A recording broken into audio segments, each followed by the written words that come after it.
மாலா வந்து first video போடும்போது start பண்ணும்போது எனக்கு ஃபோனை வந்து எப்படி வைக்கிறது, இந்த வீடு வந்து பழைய வீடு, பொருளாதார ரீதியில் மாலாவுக்கு இந்த வீட்டில் தான் இருக்க முடியும், எனக்கு இந்த வீடு தான் இருக்க முடியும்.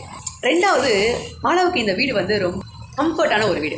கொஞ்சம் அந்த வீடெல்லாம் பார்த்தீங்கன்னா அப்படி தான் இருக்கும். ஃபஸ்ட்டு வீடியோ போடும்போது நான் வேறு ஆங்கிளில் வச்சு வீடியோ போட்டுட்டு வந்தேன். அப்போ வந்து ஒருத்தவங்க எனக்கு கிட்ட சொன்னாங்க, நீங்கள் வந்து இப்படி வீடியோ போடுறீங்க, நீங்கள் வந்து கடவுள் எனக்கு எல்லாமே கொடுத்துட்டாரு, சந்தோஷமாக என்ன வச்சுருக்காருன்னு சொல்லிட்டு இந்த மாதிரி ஒரு அசிங்கமான ஒரு சொன்னால் வெளிப்படையே சொன்னாங்க, இப்படி ஒரு கேவலமாக ஒரு வீட்டில் வந்து நீங்கள் இருக்கிறீங்க அப்படின்னு சொன்னால் நீங்கள் வந்து அப்போது பணம் இல்லாமல் நீங்கள் எப்படி சந்தோஷமாக இருப்பீங்க, கடவுளோட ஆசீர்வாதம் கிடச்சிருச்சுன்னு நீங்கள் எப்படி சொல்லுவீங்க அப்படின்னே வந்து எனக்கு கேட்டாங்க. அப்போது வந்து எனக்கு இந்த அளவுக்கு எனக்கு கொஞ்சம் பேசவும் வராது. அப்போ நானே வந்து இந்த வீட்டு மேலே எனக்கு வந்து ஒரு அதிருப்தி இருந்துச்சு. ஆனால் சொன்னேனேங்க, எனக்கு கொஞ்சம் ஸ்ட்ரெஸ் இருந்துச்சு. என்ன வீடு இது, இவ்வளோ பழசாக இருக்குது, ஒரே டேமேஜாக இருக்குது, இது என்ன இப்படி இந்த வீட்டில் வந்து நம்ம இருந்துகிட்ருக்கோம், பணம் இல்லாத பிரச்சனையில் இப்படி இருக்கோம் நம்ம அப்படின்னு இந்த வீடு மேலே எனக்கு ஒரு அதிருப்தி இருந்துச்சுன்னு உண்மைதான். அவங்க சொல்லும் போது எனக்கு இன்னும் அது அதிகமானதுனால நான் அவங்கக்கிட்ட எதுவுமே பதில் பேசிக்கல, அமைதியாக இருந்துட்டேன்.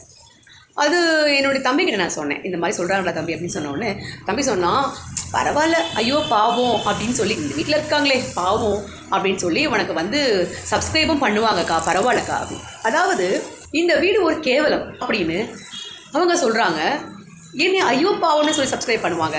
நான் வீடியோ போட்டு 1000 சப்ஸ்கிரைபர் ரீச் பண்ணுற வரைக்கும் என் கால் ஊனங்கிறத கூட நான் சொல்லக்கூடாதுன்னு நினச்சிட்டு இருந்தேன். ஏன்னா என்னுடைய வீடியோவோட கண்டென்ட்டுக்கு தான் எனக்கு சப்ஸ்கிரிப்ஷன் வரணும், என்னுடைய பரிதாபத்துக்கெல்லாம் வரணும்னு நான் நினைக்கவே கிடையாது. இப்படி ஒரு வீட்டில் இருக்கிறீங்க, இந்த மாதிரி வந்து நீங்கள் இறைவன் அருள் கிடச்சிருச்சுன்னு நீங்கள் எப்படி சொல்லுவீங்க அப்படின்னு சொன்னால், அப்போ இறைவனுடைய அருள் அப்படிங்கிறது பணம் சம்பந்தப்பட்ட விஷயம் மட்டும்தானா நான் கேட்குறேன். பணம் இருந்துட்டால் பிரச்சனைகள் தீருங்க. 1-2 பண பிரச்சனைகள் இருக்குது, புரியுதுங்களா? பணம் இருக்கிறவங்க எல்லாருமே நல்லா இருக்கிறாங்களான்னு கேட்டிங்கன்னா அப்படி கிடையாது. இறைவனை பற்றி நான் பேசுகிறேன் அப்படின்னு சொன்னாலே என்கிட்ட நிறைய பணம் இருந்தால் தான் நான் இறைவனை பற்றி பேசணும் அப்படின்னா, அப்போ பணம் வர வரைக்கும் நான் இறைவனை பற்றி பேசவே முடியாதா? பணம் இருந்தால் தான் இறைவனா? பணம் இல்லாதவங்களுக்கெல்லாம் இறைவன் வந்து அவங்களை பற்றி பேசுறதுக்கு எங்களுக்கு தகுதி கிடையாதா? சொல்லுங்கள். என் வீடு இப்படித்தான். இந்த வீட்டில் நான் சந்தோஷமாக இருக்கேன்.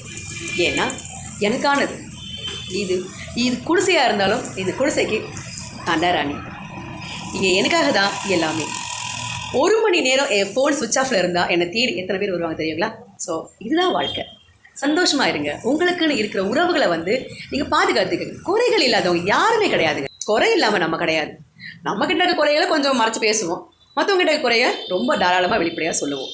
உறவுகளை ஏற்றுக்கோங்க, மனசை நிம்மதியாக பார்த்துக்கோங்க. இறைவன் எப்பவும் கூட இருப்பாங்க.